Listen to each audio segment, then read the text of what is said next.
Good morning, everyone. Are we getting the slides? There we are. This is time for us to do our transformational story update.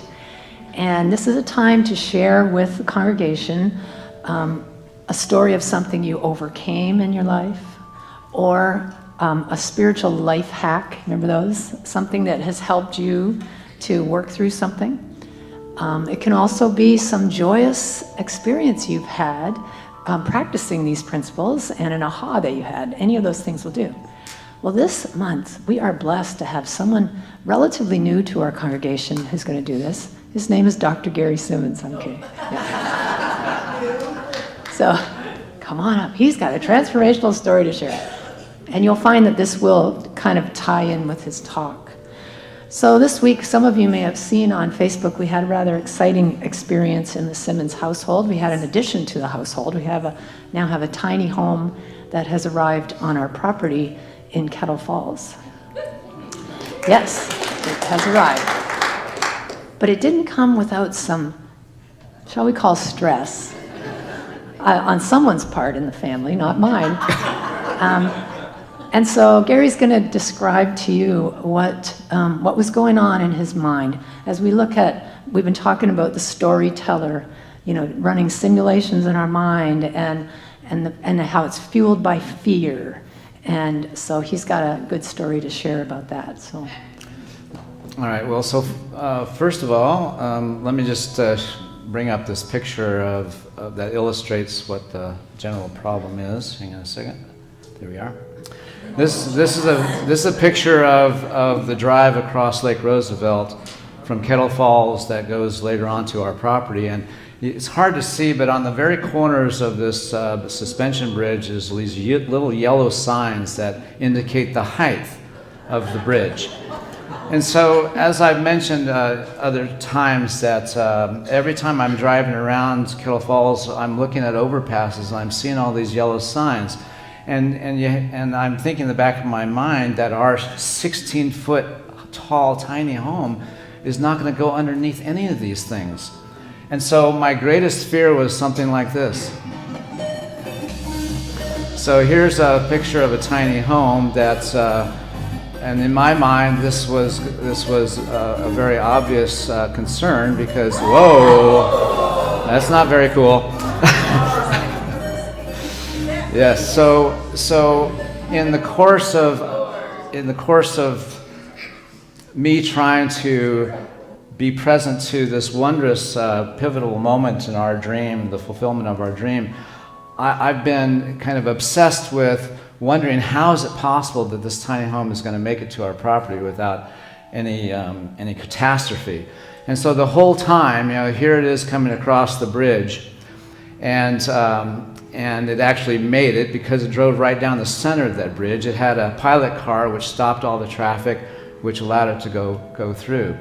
And so in this moment, I'm able to kind of relax, but it's not without having spent 3 or 4 weeks in just trying to figure out how it'd be possible for this house to make it to our property. Of course, at that point, you weren't out of the woods yet either, because it had to come up a mile of our windy road. That's right.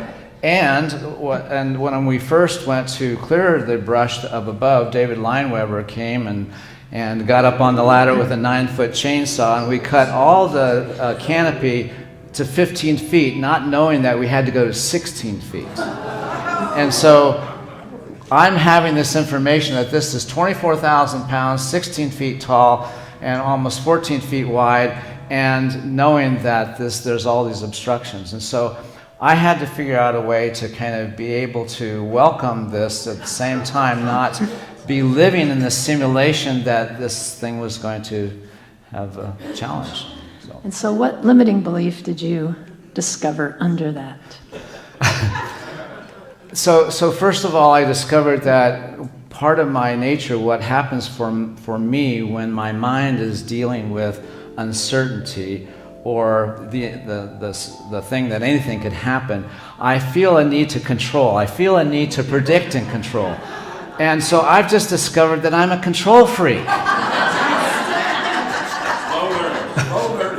You could have asked your spouse that question. So anyway, it was obviously I'm not in this dynamic of worry and all this fretting without being conscious. I'm consciously aware that I'm doing this to myself. So let me ask you, how many of you are familiar with what could be described as self-inflicted discomfort?